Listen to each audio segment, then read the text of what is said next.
What if I told you there was a man who nearly united all of Southeast Asia, centuries before Indonesia even existed? A warrior, a kingmaker, a shadow behind the throne. His name should be legendary, but history has almost forgotten him.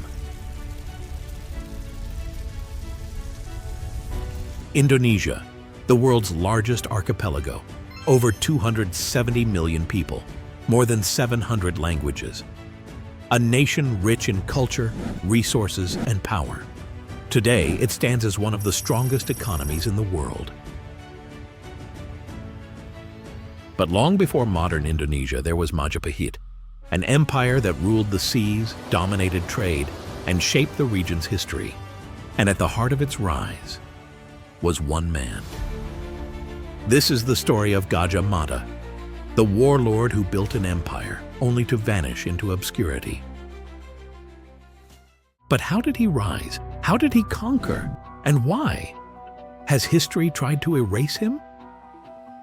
Stay with me, because this is a story you were never told.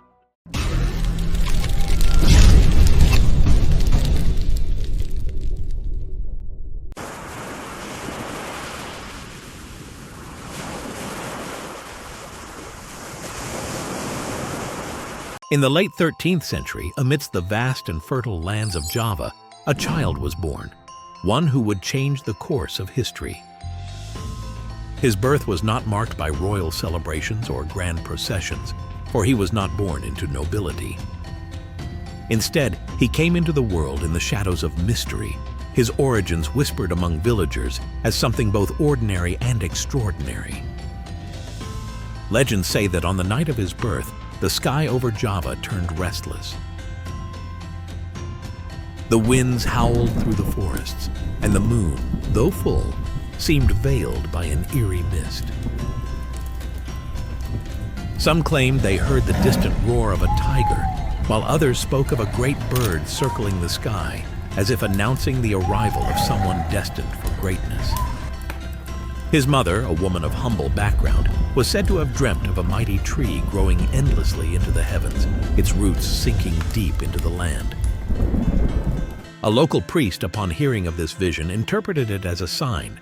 This child was meant to hold the earth firm and reach for the sky. Yet, despite these omens, Gajah Mada's early days were like those of any other village child, or so it seemed.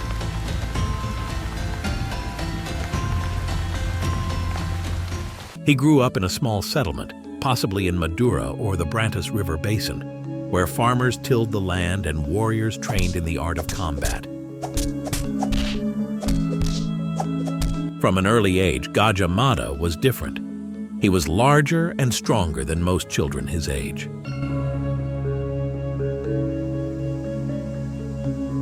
His appetite was legendary, earning him the name Gajah, elephant, though some say it symbolized his unstoppable nature rather than his size. His mind was sharp, always questioning, always seeking to understand more.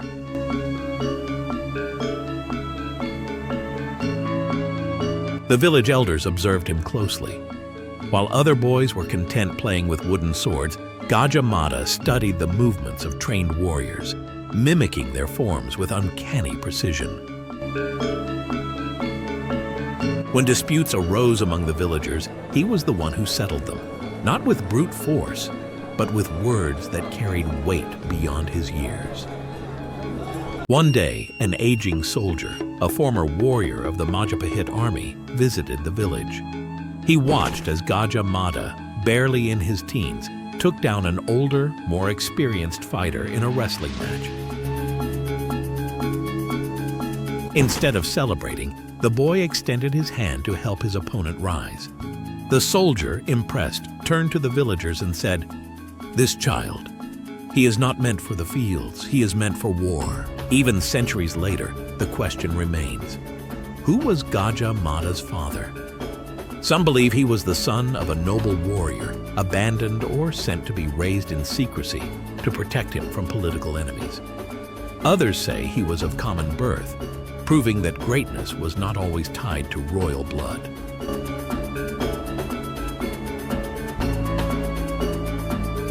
A few radical theories even suggest that Gajah Mada was of Buddhist monk lineage, trained in spiritual discipline before turning to military strategy. What is certain is this: he rose from obscurity, forging his own destiny with nothing but his willpower and ambition. By the time he reached his late teens, he was ready for something greater, and fate was about to give him that chance.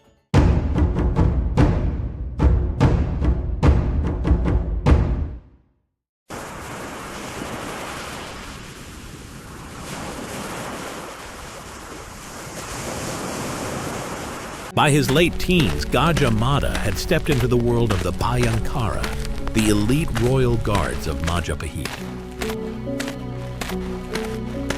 This was no ordinary military force. They were more than soldiers. They were enforcers of imperial law, spies lurking in the shadows, and executioners who carried out the king's will without question. Only the most skilled, the most ruthless would survive. The Bhayangkara did not simply teach their recruits how to fight, they broke them down and rebuilt them into something else. Training was relentless. Hours spent in hand-to-hand combat, wooden swords striking against bone until bruises turned into scars. Nights spent running through the dense jungles, hunted by their own masters, forced to rely on nothing but instinct. For Gajah Mada, this was a test of both body and mind. A moment of hesitation could mean death. A moment of weakness? Worse, failure. Yet where others faltered, he endured. In mock battles, he outmaneuvered warriors older and stronger than him. In tactical exercises, he anticipated attacks before they happened. When his instructors tested his loyalty, placing him in moral dilemmas, he gave them only one answer: Majapahit comes first, always. And so he did more than survive. He excelled. Gajah Mada was no mere recruit for long. His name became known among his commanders. He was not the strongest warrior, nor the fastest, but he was the most calculating. The Bhayangkara were not just warriors. They were weapons in the hands of the king. And Gajah Mada learned quickly that power was not just about how you fought, but who you fought for. It was this sharp mind, this unwavering loyalty that caught the attention of King himself. The king was barely a man, yet he ruled over a kingdom of vipers, nobles who sought to manipulate him, generals who resented his power. King Giyanagara needed someone he could trust, and he found that in Gajah Mada. But with power came enemies. Not all welcomed this rising warrior into the inner circle. Some of the older Bhayangkara officers resented his swift rise. To them, he was still a boy, yet he was already commanding men, making decisions that should have been left to those who had served for decades. Then there were the nobles, men of wealth and influence, who saw Gajah Mada as a threat. He was not one of them. He was not born into power. And yet, here he was, closer to the king than any of them. Plots were whispered in the dark, assassins sent in the night. But each time, he survived. Majapahit was not just a kingdom, it was a battlefield. And Gajah Mada, he was ready for war. The question was not if he would rise higher. The question was who would fall before him.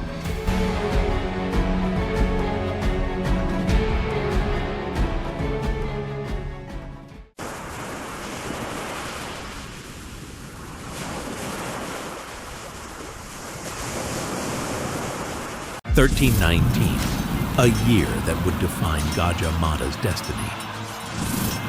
That night, Majapahit teetered on the edge of collapse. Ra Kuti, once a trusted advisor to King Giyanagara, had revealed his true colors. Ambition had turned to treason. Under the cover of darkness, his forces stormed the palace, cutting down royal guards and seizing control of the city's key districts. But the true horror? The nobility turned against the king. Fearing Gajah Negara's growing paranoia and erratic rule, many of the kingdom's most powerful figures sided with Rakuti, believing his coup was the beginning of a new era.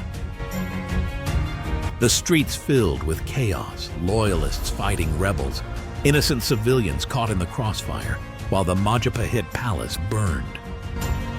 For Gajah Negara, this was the end. The enemy was at his door. His own people had abandoned him. His reign was over. Or so they thought. Where others saw defeat, Gajah Mada saw an opportunity. He could have walked away. He could have let the rebellion succeed. But Gajah Mada was no ordinary warrior. He was a man of absolute loyalty, a man who believed in duty above all else. And so, when the king's remaining guards whispered of surrender, Gajah Mada stepped forward. "Your Majesty, you must leave, tonight." With a handful of his most trusted Bhayangkara warriors, Gajah Mada executed an audacious escape plan. Disguising Gajah Negara as a simple servant, dressing him in rags, he led the king through the burning corridors of the palace. Through hidden tunnels, they navigated the depths of Majapahit, past rebel patrols hunting for the fallen ruler. False rumors spread like wildfire, whispers that the king had already escaped far to the east, drawing Rakuti's men away from the real escape. By the time Rakuti realized the truth, Gajah Negara was gone. For weeks, Rakuti sat on the throne of Majapahit, declaring himself the rightful ruler. His forces roamed the streets, hunting down remaining loyalists. But far from the capital, Gajah Mada was not idle.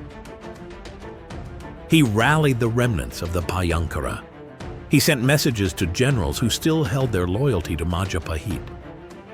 He trained peasants, blacksmiths, and former palace guards, forging them into an army in the shadows.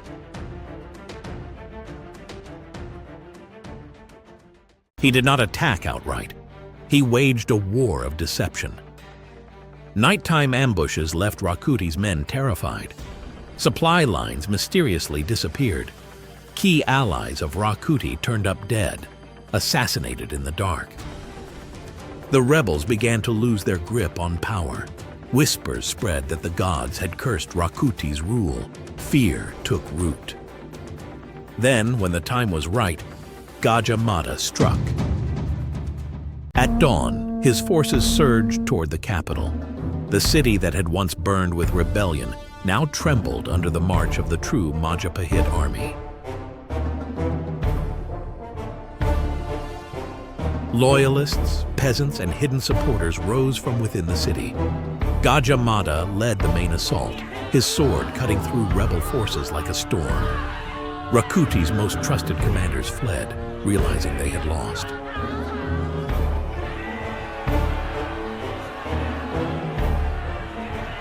There was no trial, no last words. With a single strike, Rakuti fell. Majapahit was saved. Gajah Negara was restored. But the real victor? Gajah Mada. The young warrior who had once been just another soldier was now something far greater. He had done the impossible. He had crushed a rebellion, saved his king, and outwitted the nobility who sought to control the throne. His name was no longer whispered in the halls of power. It was spoken with fear, with awe, with reverence. This was the moment that transformed Gajah Mada from a warrior into a legend. And this was only the beginning.